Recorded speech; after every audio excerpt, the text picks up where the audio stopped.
If you're looking to migrate your smart home from Alexa to Apple Home, the absolute most rock solid thing you could do is just rip all the incompatible devices out of the walls and buy compatible ones that are either Apple Home compatible or Matter compatible.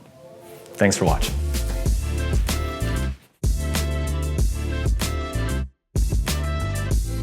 I'm just kidding.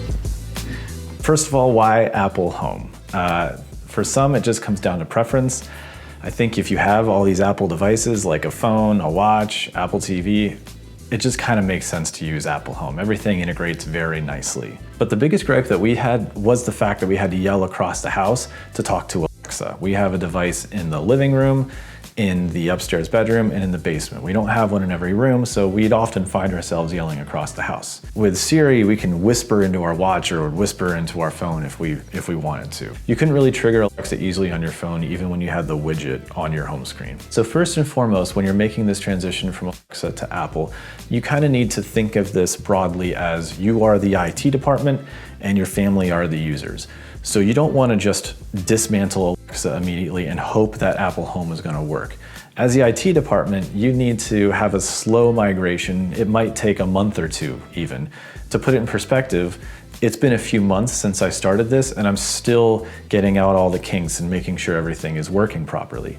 I would hate for my wife to walk into a room and try to turn on the lights and have them not work, or even just expect her to start using Siri all of a sudden instead of using Alexa. It does take some getting used to start saying a different command. So do not dismantle the Alexa setup at the beginning of this process. This will even come in handy for you later when you have incompatible devices that you don't want to get rid of.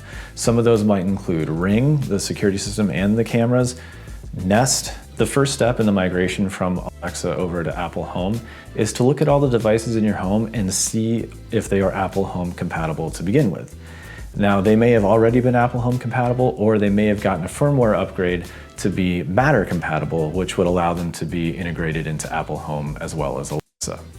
That is the first thing that I would do. Go through all those devices and start adding them into Apple Home. A lot of them will allow you to add into Apple Home without leaving Alexa. And that's a very important distinction, is making sure that they stay in Alexa and bringing them into Apple Home. For example, Philips Hue. The Philips Hue bridge allows you to have all of your lights that are in Alexa to also be in Apple Home as well. The one instance that I ran into where I couldn't have a device in both Alexa and Apple Home at the same time was actually with Level Lock.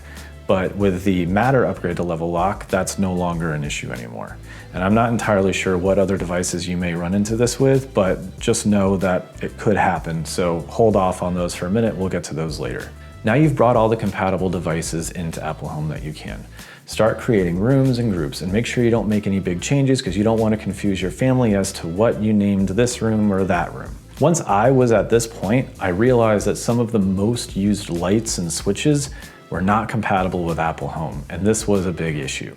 I have a lot of GE Cync devices in my house. I have switches, I have bulbs, and I have recessed wafer lights that are in the ceiling that were very hard to install. Those GE Cync lights, only compatible with Alexa and Google.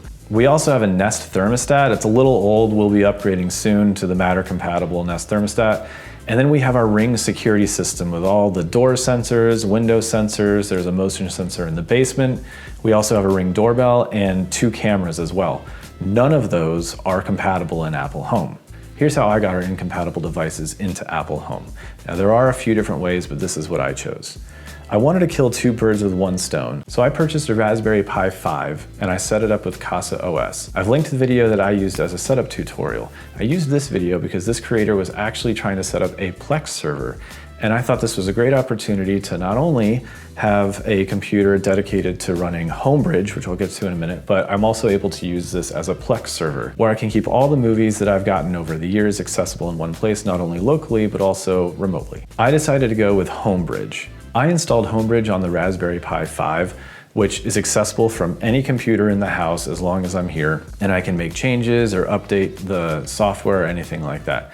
If you have an always-on computer, you can also install HomeBridge there. But the key thing there is that it has to always be on or your connection is gonna break and you're gonna run into issues. The cool thing about HomeBridge is that you can search for different plugins of incompatible devices. So you can go through all the manufacturers, searching for them and adding them into HomeBridge and making that connection. There is a plugin that is kind of a catch-all. It finds all of your Alexa devices and allows you to migrate them all into Apple Home. Simple as that.